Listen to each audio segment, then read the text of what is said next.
Rebienvenue au Tarot du Chêne Blanc. Aujourd'hui, je fais une vidéo un peu spéciale parce que c'est la première fois que je fais ça, j'en ai vu beaucoup passer, puis celui-là m'intéresse beaucoup.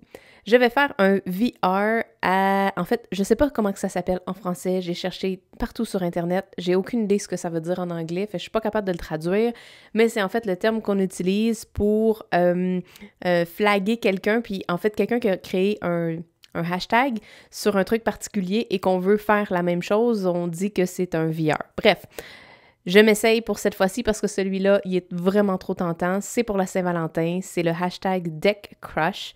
Donc, c'est des jeux pour lesquels on a un faible et il y a différentes catégories que je vais illustrer ici et j'ai décidé d'en ajouter quelques catégories parce que j'avais tout simplement envie de rajouter des catégories. Donc, sans plus tarder, allons-y avec le hashtag Deck Crush. Alright, la première catégorie, je vais juste suivre mes notes parce que je veux les dire en ordre. La première catégorie, c'est The Fling. Donc, c'est en fait un deck avec lequel on a eu une courte période de temps wild. Donc, je vais vous présenter mon fling. Mon fling, c'est le... Bon, j'ai gardé le post-it, c'est bien ça. Le Heavenly Bloom Tarot Deck, c'est en fait... Je l'ai mis dans la catégorie fling parce que c'était le seul jeu de tarot que j'ai eu pendant un bon bout de temps et je me suis beaucoup investie avec ce jeu-là. Je l'ai aimé de passion, je l'aime encore de passion. Je pense que j'ai juste d'autres jeux présentement qui m'intéressent à développer puis à connaître. Mais le Heavenly Bloom est en fait mon fling. J'ai une période wild avec lui parce que, je vais te le montrer, c'est un jeu fantaisiste. Pour moi, je trouve qu'il est wild. C'est sa nature propre, je le sens. Ce deck-là m'a amené à des endroits qu'aucun autre deck m'aurait apporté parce que c'est pas habituellement le type d'image que je vais rechercher dans mes tarots, mais juste ça, là, c'est comme un monde fantaisiste où on dirait je pourrais me laisser aller, puis aller dans des endroits où peut-être je n'irais pas avec d'autres decks. Regardez le Devil. Donc, ouais, c'est ça. Pour moi, c'est un fling, c'est un deck avec lequel j'ai, pendant une courte période, je dirais, mettons dans mon histoire de tarot, là, depuis le début où je tire aux cartes et que j'ai des tarots entre les mains, celui-là, c'est quand même une courte durée, mais ça a duré quelques mois.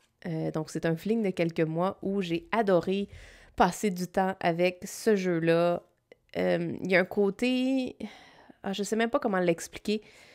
Il y a un côté enflammé, un côté wild, donc vraiment un côté qui vient chercher ce que je vais pas nécessairement démontrer dans mon quotidien.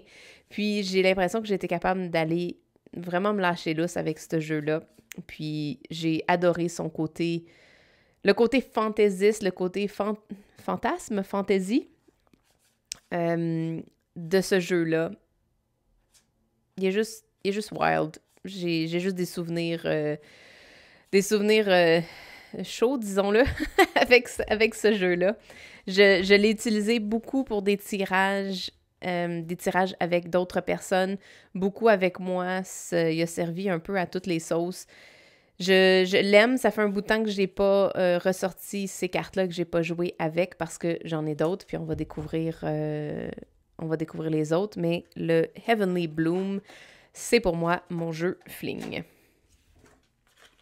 Maintenant, l'autre catégorie, la deuxième catégorie, c'est The Puppy Love. C'est un deck pour lequel on s'est entiché. Je pense que c'est ça le terme, la traduction exacte de ce qui était en anglais, mais pour laquelle on ne pouvait pas s'engager à long terme. Donc, pour moi, mon Puppy Love, c'est le Emma Poetica Tarot. Le Emma Poetica Tarot, c'est une drôle d'histoire. Lorsque je l'ai vu, je l'ai trouvé adorable. Lorsqu'il est arrivé ici, puis que je l'ai regardé, je l'ai trouvé adorable. Je, je le regarde et je fais comme oh, j'aimerais ça l'aimer. Je le trouve hot, je le trouve nice. Il est doux, il est en même temps charmant. Il y a un côté magnifique, ce jeu-là. Vraiment. Donc, je me suis entichée, on dit ça comme ça, pour ce jeu-là, mais je n'ai pas été capable de m'engager à long terme avec lui. Ah, pourquoi? Puis tu vois, là, je le ressors, puis je fais comme, ah, je l'aime, je l'aime. Par contre, c'est pas le jeu que je vais tirer lorsque j'ai besoin de cette vibe-là. J'en ai d'autres qui viennent combler cette case-là, si on veut. Mais c'est ça, c'est un puppy love. J'ai pas été capable de m'engager à long terme avec lui. D'ailleurs, il est dans ma liste purgatoire, qui est en fait l'espace où les decks que je ne connecte pas avec ou plus du tout avec, qui vont s'en aller dans d'autres maisons. Donc, ce jeu-là est dans cette catégorie-là. Et je suis triste parce que j'aurais vraiment aimé l'aimer d'amour, ce jeu-là. J'aime les illustrations, je les trouve belles, mais il y a quelque chose qui m'empêche de connecter puis de m'engager à long terme. Je pense que certaines suites, c'est vraiment, en fait, je pense que c'est plus, je sais pas si on le voit ici, là, mais il y a quelque chose dans l'image que les couleurs sont sombres parfois. Le Pentacle, habituellement, pour moi, il est beaucoup plus lumineux que ça, et je le trouve un peu sombre. Je pense que s'il y avait ce jeu-là, dans une version beaucoup plus claire, comme on voit dans les images ici, j'accrocherais, j'embarquerais davantage. Mais celle-là, j'ai pas été capable de m'engager à long terme avec lui. Je trouve ça dommage parce qu'il est adorable, il est vraiment mignon. Il est en français et en anglais également, donc un plus, mais c'est ça. Donc, le Emma Poetica Tarot, c'est en fait mon puppy love. La prochaine catégorie, c'est Friends with Benefits. Donc, amis avec avantage. Friends with Benefits, on connaît ça, c'est quoi? C'est en fait un deck qui nous tient à cœur, mais qui parfois nous passionne énormément. Donc, pour moi, le Friends with Benefits, et ça m'a vraiment surpris que ce deck-là est tombé dans cette catégorie-là, mais c'est le Tarot of Mystical Moments. Et pourquoi je le mets là? Pourquoi ça a été celui que j'ai choisi pour Friends with Benefits? Parce que il me tient vraiment à cœur. C'est un deck que j'aime beaucoup. Et que lorsque je veux quelque chose en particulier, je veux aller chercher le côté plus fantaisiste, ben c'est lui que je vais sortir. Mais je le sors pas souvent. Je ne l'utilise pas souvent parce il est glacis, il glisse dans les mains. C'est pas le plus agréable à utiliser. Mais lorsque je veux avoir comment je pourrais expliquer? Sortir du quotidien, sortir de ma tête, aller plus dans le côté fantastique, imaginaire, daydreaming, like kind of thing. C'est lui que je vais sortir. Il m'amène à des endroits cachés, je te dirais. Puis, je sais que j'ai pas besoin de m'engager à long terme ou tout le temps avec ce jeu-là. Je sais que quand je vais le sortir, il va être là, il va être disponible, puis il va être prêt. J'ai des tirages incroyables avec ce jeu-là. Bon, tu vois, il a quand même été utilisé, hein? Je l'ai utilisé quelques fois. Fait que ce jeu-là, pour moi, c'est vraiment Friends with Benefits parce qu'il vient me donner quelque chose d'extraordinaire. Puis c'est vraiment, j'ai pas besoin de cette vibe-là tout le temps. Mais quand j'en ai besoin, ben, il est là. Puis il livre la marchandise 100 000 à l'heure. Puis il se sent pas offusqué si je le rappelle pas le lendemain. Fait que si je l'utilise pas tous les jours, ça le dérange pas trop. Donc, pour moi, mon Friends with Benefits, c'est le Tarot of Mystical Moments. La prochaine catégorie des decks pour lesquels on a un faible, en fait, c'est Love at First Sight. Et ici, je n'ai pas un jeu de tarot, c'est le seul que c'est un jeu d'oracle. Mais lorsque j'ai vu la catégorie Love at First Sight, je n'ai pas pu m'empêcher de choisir mon Wanderer's Traveling Oracle Deck. J'ai déjà fait un review, un unboxing sur ce jeu-là. Vous connaissez mon amour pour ce deck-là. Love at First Sight, mon Dieu, je l'ai vu en ligne. Il m'a séduit immédiatement. À chaque fois, il y a pas de mots, c'est juste des illustrations. Donc, je sais pas, il y a quelque chose de charmant avec ce jeu-là qui vient vraiment me chercher. Il y a un petit numéro qui vient avec une carte vraiment toute simple qui nous explique un peu, juste un tagline, juste une phrase. Oh, l'amour dès que je l'ai vu, je le disais même lorsque j'ai fait mon review, mon unboxing, là, que c'est un jeu que j'adore, que j'aime d'amour.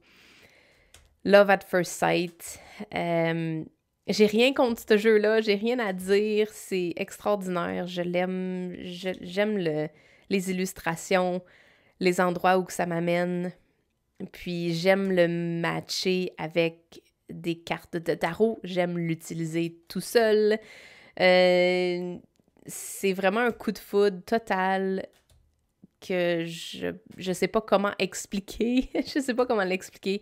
Il y a pas de raison en arrière de tout ça. Je l'ai vu, puis je l'ai aimé dès la première seconde. Et à chaque fois que je le ressors, je l'aime encore plus.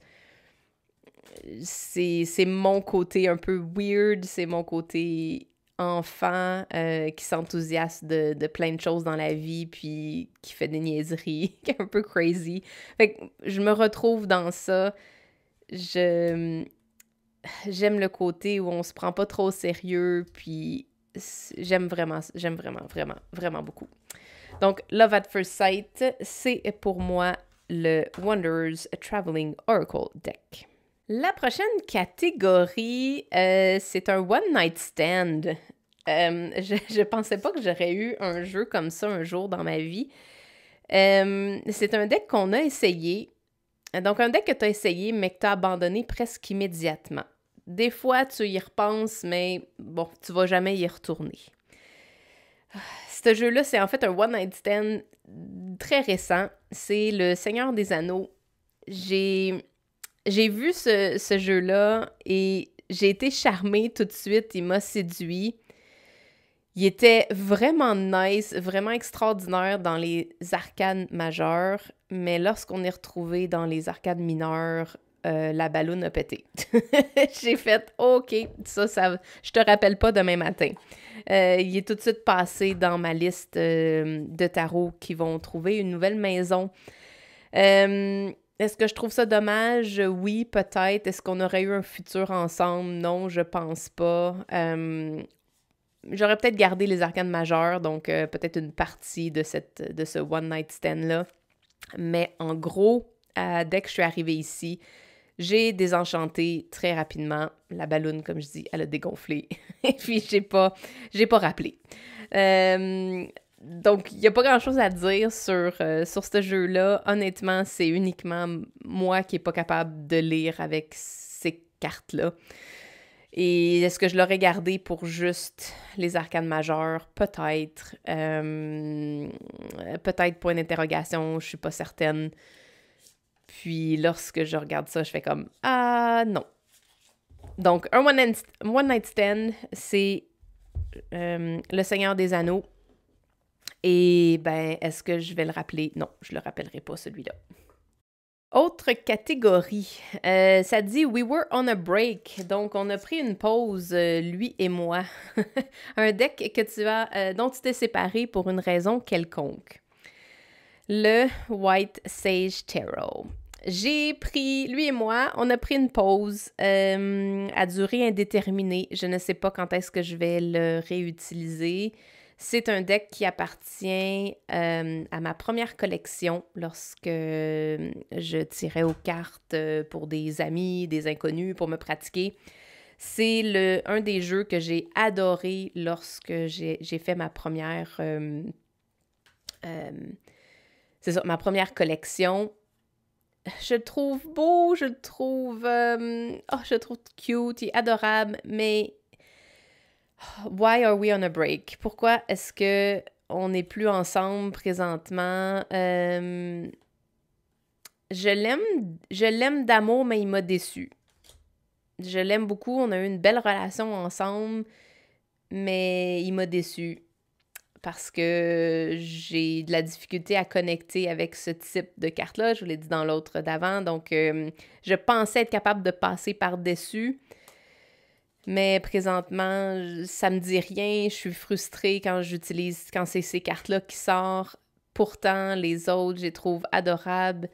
Genre, j'aurais une photo de lui sur mon mur, puis je pense que je serais vraiment plus heureuse que de jouer avec. Euh, c'est ça. Il m'a laissé tomber, je l'ai laissé tomber.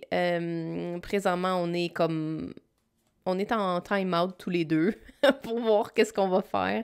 Je pense pas que je vais me débarrasser de ce jeu-là nécessairement. Il fait comme partie de ma collection. Je l'aime beaucoup. Il y a des cartes qui viennent me chercher. Il y a des cartes un petit peu moins. Il y en a que je trippe pas. Il y en a qui viennent vraiment faire un trigger. Fait qu'on a présentement... Oh, regarde ça. Trop cute. On est présentement en time-out pour voir ce que l'avenir va nous réserver. Mais juste... Mettons que si, là, je suis capable, par miracle, de... C'est trop cute. De lire les cartes, les mineurs, que je suis capable de lire ce genre de cartes-là, ben c'est sûr que je retourne le voir. Donc, We Are on a Break de White Sage Tarot. L'avant-dernière catégorie, c'est Marriage Material, donc un deck qui a prouvé sa valeur et qui aurait un potentiel de mariage. Je l'ai trouvé drôle, cette catégorie-là. J'en ai eu deux. J'ai deux decks qui sont rentrés là, mais il y en a finalement un seul qui a fait la job. C'est le Llewellyn's Tarot. Il n'est pas pareil comme la version originale parce que j'ai coupé toutes les bordures. Je n'étais pas capable de connecter avec ce deck-là quand il y avait les bordures, mais lorsque j'ai enlevé les bordures, oh my God, c'est comme si là, je venais d'ouvrir une autre porte. Et ce jeu-là, j'ai pas montré d'unboxing encore de review, mais ce jeu-là me surprend à chaque fois que je l'utilise. Il a de l'air de rien, ça a de l'air d'un petit jeu bien ordinaire. Voyons, il est comme à l'envers. C'est la carte du diable. C'est The Horned One, celui qui a des cornes. Puis il montre pas le côté du diable qu'on peut voir dans les autres jeux de tarot. C'est plus comme les instincts animaux. Il y a dans ce jeu-là quelque chose qui me réconforte, qui vient me donner l'heure juste à chaque fois. Et celui-là, si j'en avais un à marier, je pense que il serait, en tout cas, il serait pas mal presque le premier sur la liste, parce que je sais que je peux compter sur lui. Je sais qu'il m'amène à des endroits que j'ai peut-être pas été voir avant, mais je sais qu'on va partir en aventure ensemble. Je sais qu'il va pas me laisser tomber à chaque fois que j'ai des questions puis que je sors ce jeu-là. J'ai des réponses. C'est doux, c'est... Voyons, on va le mettre à l'endroit. C'est doux, il y a de l'amour à l'intérieur de ça, puis en même temps, a little bit of tough love. A little bit, je dis vraiment un tout petit peu d'amour sauvage. Mais lorsque j'ai quelque chose à comprendre puis que je veux être soutenue, le Lovers, c'est la carte qui représente le plus ce jeu-là pour moi. Lorsque j'ai besoin de savoir qu'est-ce qui se passe pour vrai, puis que j'ai besoin d'être soutenue, d'être transportée dans un espace que je sais qu'on va prendre soin de moi, mais c'est ce jeu-là que je vais piger en premier. Je l'utilise pas tout le temps.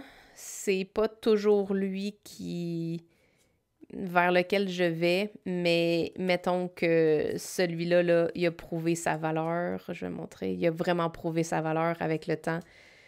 Et à chaque fois que je l'utilise, je suis impressionnée par la qualité des messages que je reçois, le support. J'adore ce jeu-là. Je pourrais continuer et continuer. Donc, pour moi, c'est le Llewellyn's Tarot. Celui-là, je l'ai... j'ai fait une modification. Et c'est ça. Donc, c'est mon Marriage Material. Et la dernière catégorie, Happily Ever After, mon véritable amour dans un deck. Mon véritable amour dans un deck, pour moi, ça n'a pas été trop compliqué à savoir. Je vais te le montrer, puis tu vas comprendre. C'est le Gentle Tarot. J'ai tout ça, j'ai toutes plein de versions. Je pense que j'ai 2 versions de celui-là, deux copies de la version originale. J'ai 3 copies de ça. J'ai le livre ici. J'ai tout de ça. Et dès qu'il va y avoir l'oracle qui va sortir, qui va accompagner ce jeu-là, c'est clair que je vais être la première à aller voir, aller l'acheter. Ça, c'est la petite version mini, pocket size. Je vais te montrer la version originale. Pourquoi est-ce que The Gentle Tarot, c'est... Gentle Tarot, c'est mon amour véritable dans un deck. Pourquoi? En anglais, on dit « He gives me all the feels ». Donc, il me donne tout ce que j'ai de besoin. La sensation du toucher des cartes, c'est hallucinant. J'ai l'impression de me réconforter, de me traiter aux petits oignons quand je sors ce jeu-là. La texture, elle est douce. Je l'ai tellement utilisée, c'est rendu méga doux. Il y a des cues visuels avec les cartes. J'adore les illustrations. Il y a une délicatesse, une tendresse dans ce jeu-là qui est inégalée, que j'ai pas retrouvé dans aucun autre jeu ever. Like, jamais. Jamais, jamais. C'est comme un deck qui te prend dans ses bras, puis tu le sais que ça va être correct. C'est un deck que tu peux partir à l'aventure, tu peux aller explorer des terrains inconnus, puis il va être là pour te soutenir. Il va être là pour t'attendre le soir quand tu reviens à la maison. C'est un deck que j'utilise les soirs, les matins, n'importe quand. Je l'utilise à toutes les sauces. Et là, depuis quelques jours, j'ai la version mini que je suis en train de faire un petit sac pour, là, un petit sac en tricot. Hein, je peux te montrer? Je suis en train de lui faire un beau petit sac en tricot. Écoute, j'ai pas de mots pour décrire mon amour pour ce jeu-là. Je l'utilise avec le guide ici. Je l'utilise avec le petit guide qui vient avec la version originale. Je suis une fan finie de ce jeu-là. Ce qui a été écrit à l'intérieur, c'est Mary. Mary, elle écrit d'une façon incroyable. Sa version du tarot, je l'adore. Ça m'amène... C'est true love. J'ai vraiment pas de mots pour l'expliquer. J'ai pas nécessairement... Oui, je l'ai aimé au départ. J'avais un feeling d'en avoir besoin. Dans le sens que lorsque je l'ai vu, je me suis dit, je pense que ce jeu-là, c'est pour moi, mais je pensais pas qu'il allait devenir mon one true love. I cannot get enough of him, of her, of it. Je suis pas capable de ne pas passer un instant sans peut-être l'avoir dans mes mains. Puis quand... On n'a même pas eu besoin de pause encore. Ça fait un petit bout de temps que je l'ai, puis... Je sais pas. J'ai toujours envie d'être en sa compagnie. J'ai l'impression que je vais apprendre quelque chose de plus sur moi, quelque chose de plus sur la vie à chaque fois que je vais l'utiliser. Et j'ai un amour inconditionnel, vraiment. Fait que pour moi, c'est le Gentle Tarot qui est mon Happily Ever After. Donc, mon amour véritable dans un jeu, c'est lui. C'est comme s'il y avait une portion de moi, de mon âme qui se retrouve à l'intérieur. On dirait que j'ai connecté vraiment avec ce que Marie a fait et son intention derrière tout ce qu'elle a créé. Donc, pour moi, ce jeu-là, il est... it's love. c'est l'amour. C'est l'amour fou. Alors, le Gentle Tarot. Et je voulais en rajouter quelques-uns parce que j'ai eu tellement de plaisir à faire ça et j'ai eu des idées de catégories qui sont arrivées après. J'ai brainstormé là-dessus. En fait, ça n'a pas été très long. Juste mes histoires peut-être personnelles. J'en ai un que je veux appeler The Bad Date. The Bad Date, c'est... Tu pensais que ça irait bien, mais dès le premier moment, t'as eu comme envie de partir. Tu te retrouves au restaurant, puis tu fais « Ah, merde, mauvais call, je te rappellerai pas, c'est sûr, puis je finirai même pas mon repas, j'ai même pas l'intention de commander puis de rester. » Pour moi, le bad date, c'est The Essential Tarot. J'ai été tellement déçue. Oh my God. Il est gros, il est bulky, il est sticky. Je ne l'aime pas. Je ne connecte pas du tout avec. Je suis même pas capable de le brasser. Il est gros. Pas que c'est une mauvaise chose, là. Mais pour moi, il est pas délicat. Il n'y a pas de finesse. J'ai zéro connecté avec. Il m'a une bonne grosse bordure autour, là, bleu marine. Je comprends pas. Je comprends pas qu'est-ce qui a été fait avec ce jeu-là. Non, vraiment, pour moi, c'est une terrible bad date, The Essential Tarot. L'autre catégorie que j'avais envie d'ajouter, c'est en fait de solo crush. Le solo crush, là, c'est... T'as trippé dessus, mais ça n'a jamais été réciproque. Donc, il t'a jamais remarqué, il t'a jamais vu, il t'a jamais adressé la parole. Puis si t'as adressé la parole, ben c'était juste par pure politesse. Donc, pour moi, le solo crush, c'est le True Black Tarot. Je l'ai dit dans un des vidéos, c'est le plus beau deck que j'ai jamais pu mettre mes mains dessus. C'est genre le... je vais dire ça, là. Okay. C'est genre le gars qui s'entraîne au gym puis que tu le trouves vraiment hot. Il est full musclé, il est full bronzé, il est vraiment nice.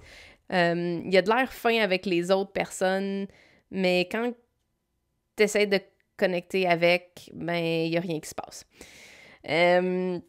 Pour moi, j'ai eu un méga gros crush sur ce jeu-là. J'ai adoré la texture, c'est lustré, c'est mystérieux.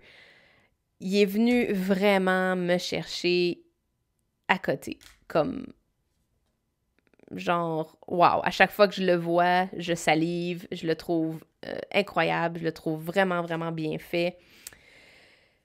Je suis pas capable de brasser avec et ben il m'a jamais vu. Aussi étrangement que je pourrais dire ça, quand je sors les cartes, c'est comme si c'est moi qui le regarde. J'ai jamais ressenti que le jeu me parlait puis qu'il y avait quelque chose à me dire. Je sais pas pourquoi ça fait ça. J'étais un peu déçue parce que j'avais vraiment un gros crush dessus. Mais lorsque je tire aux cartes avec, ben il me parle pas, il me dit rien, il me remarque même pas. C'est comme si, c'est ça, c'est à moi à l'admirer, puis c'est tout. Fait que ce genre de relation-là, ben, c'était le fun dans la vingtaine, là. Mais là, maintenant, j'ai envie de passer à d'autres choses. Donc, pour moi, le solo crush, donc celui sur lequel j'ai trippé, mais que c'était pas réciproque, c'était le True Black Tarot. L'autre catégorie que j'ai eu envie d'ajouter, c'est The Surprisingly Good Date. Donc, tu as été surpris à quel point la date s'est bien passée. Pour moi, c'est le Oak, Ash and Thorn. Je savais que je l'aimerais. Donc, j'avais un peu une petite... je me doutais bien. J'espérais que j'allais l'aimer, mais j'avais pas vraiment beaucoup d'attentes. Mais j'ai été charmée. Dès la première rencontre, j'ai été charmée par ce jeu-là. Il y a une attention particulière aux détails. C'est le genre de gars dans une date qui va t'ouvrir la porte puis qui va pas juste te l'ouvrir la première fois. Là, il est comme à l'envers, là, excusez. Il va t'ouvrir la porte la première fois, mais tu sens qu'il va pouvoir comme te surprendre à chaque fois. Il y a une tendresse, une délicatesse. Il est un peu dark, dans le sens un peu sombre. Il y a peut-être un peu trop de détails. C'est peut-être juste simplement parce que j'ai la version mini. Mais c'est le genre de date que tu te surprends à dire, ben, hey, j'ai peut-être envie d'une deuxième date. Puis à la deuxième, tu dis, hey, it grows on you, tu sais.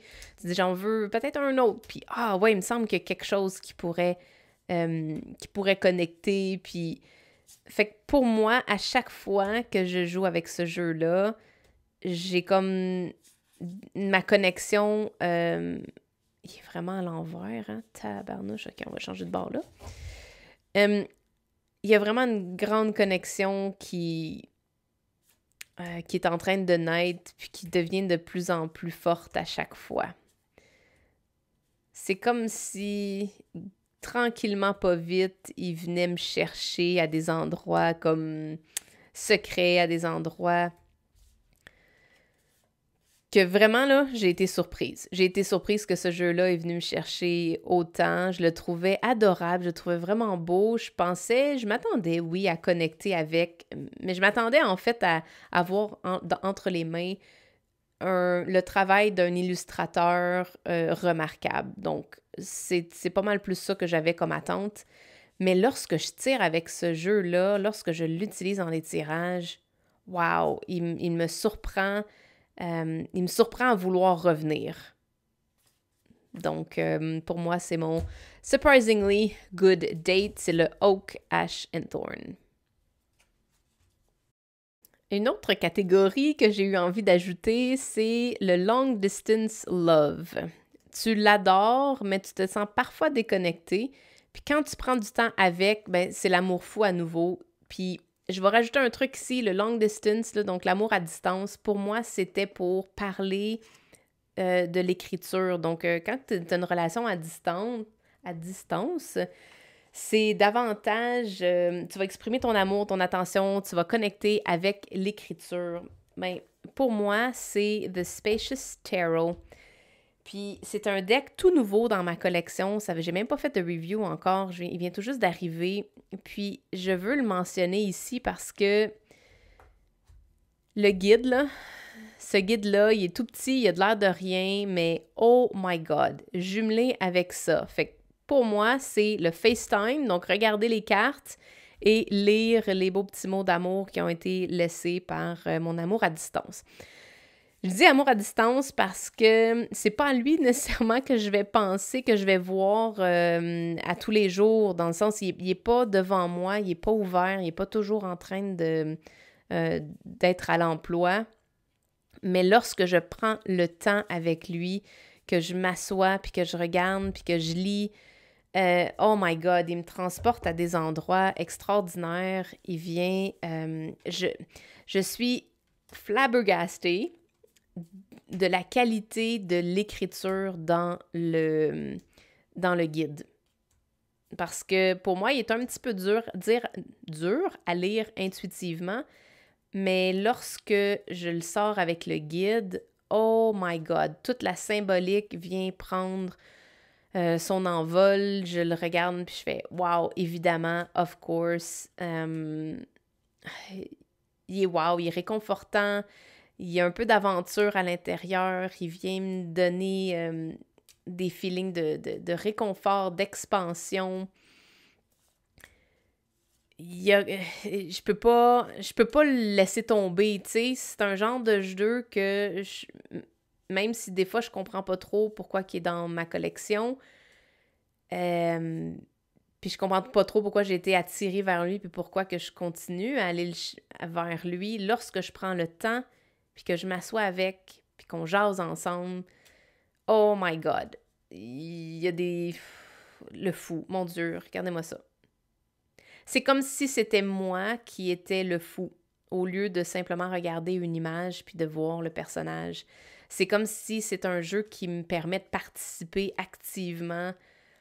Je me sens vraiment plus vraiment plus, c'est ça, comme une participante active dans mes tirages plutôt que de juste observer puis de lire les cartes. Donc, ce jeu-là, pour moi, c'est de Long Distance Love. Je l'aime vraiment beaucoup. À part une carte, elle ici, j'ai de la misère. Mais sinon, les autres, je les adore, je les aime vraiment beaucoup. Puis mélanger avec les descriptions du guide, c'est comme... Wow! Je me peux plus avec ce jeu-là, je l'aime vraiment beaucoup. Puis j'ai toujours hâte de revenir passer un peu de temps avec lui. Donc, c'était mon Long Distance Love, celui que j'adore, mais parfois je me sens un peu déconnectée. Mais lorsque je prends du temps avec, c'est l'amour fou à nouveau de Spacious Tarot. Le hashtag Deck Crush ne serait pas complet sans cette catégorie que j'ai nommée A Love Affair. Donc, pour moi, le Love Affair, c'est en fait... je vais juste vous lire qu'est-ce que j'ai mentionné. Donc, le Love Affair, c'est tu vas vers lui parce que tu craves sa vibe et que tu ne la retrouves pas dans les autres. Donc, tu tournes vers lui pour quelque chose de très spécifique. Pour moi, le Love Affair, c'est le Rider-Waite-Smith classique. Cette version-là, c'est le Pamela Coleman que j'ai. Pourquoi c'est mon Love Affair? C'est vers lui que je vais quand je veux quelque chose de précis, de rapide, efficace.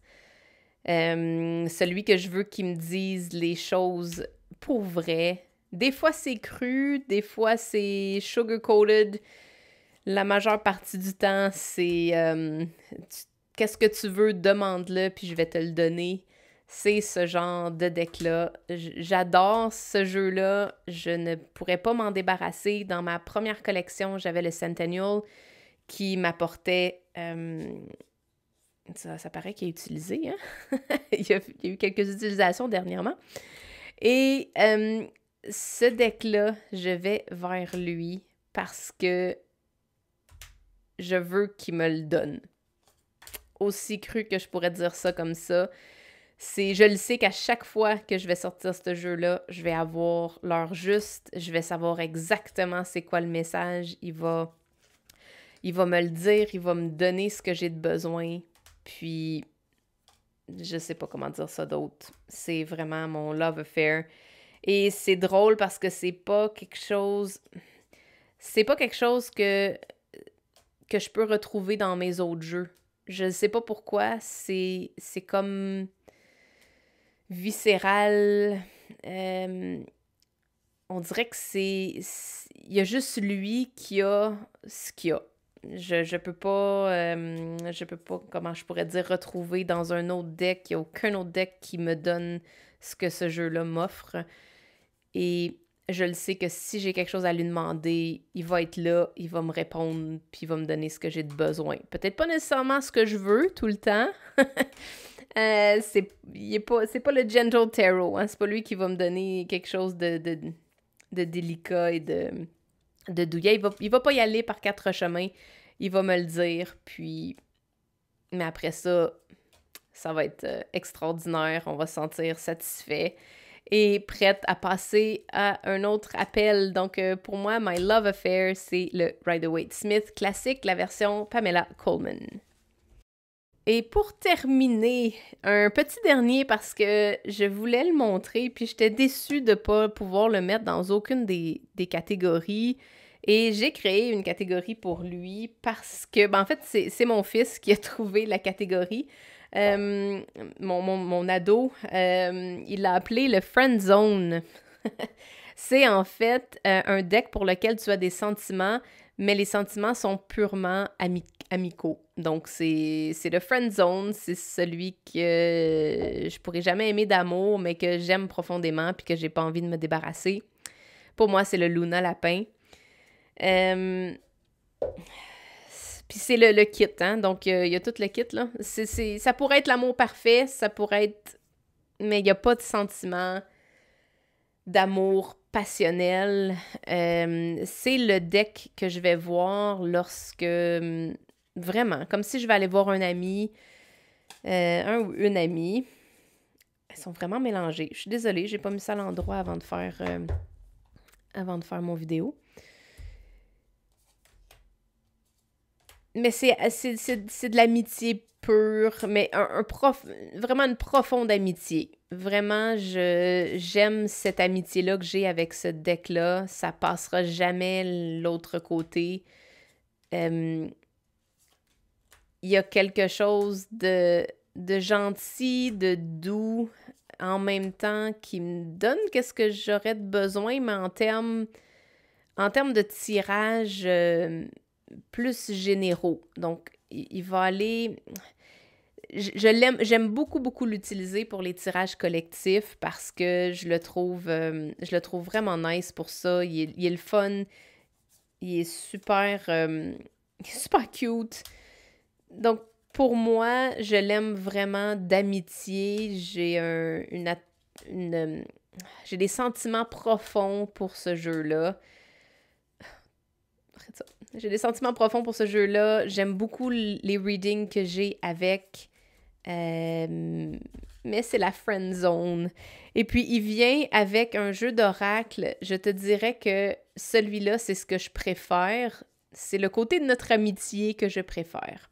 Et lorsque je tire aux cartes avec ce jeu-là, j'ai hâte d'arriver à la partie où je vais sortir les cartes d'oracle. Il n'y en a pas beaucoup. Il n'y en a vraiment pas beaucoup. Mais c'est une qualité incroyable. C'est une qualité d'amitié incroyable. On passe au travers de tout ensemble. Puis, je suis contente d'avoir comme un deck friend zone. Parce que même si ça peut être catégorisé comme négatif, mais pour moi, je l'aime vraiment beaucoup. Puis, il m'a montré, oui, sa valeur avec le temps et sa valeur de toujours être là pour moi, puis présent. Donc, mais on n'a pas d'amitié passionnelle ni amoureux ou quoi que ce soit. C'est pour moi, donc, mon deck Friend Zone, c'est le Luna Lapin. Je vais pas les mélanger ensemble. Alors voilà, c'était pour moi toutes mes autres catégories. Ça a fait un gros vidéo, mais j'avais envie, j'ai trouvé ça super le fun de faire ça. Puis j'avais envie de vous montrer ça. Donc, sur ce, on se revoit dans un prochain vidéo. Bye!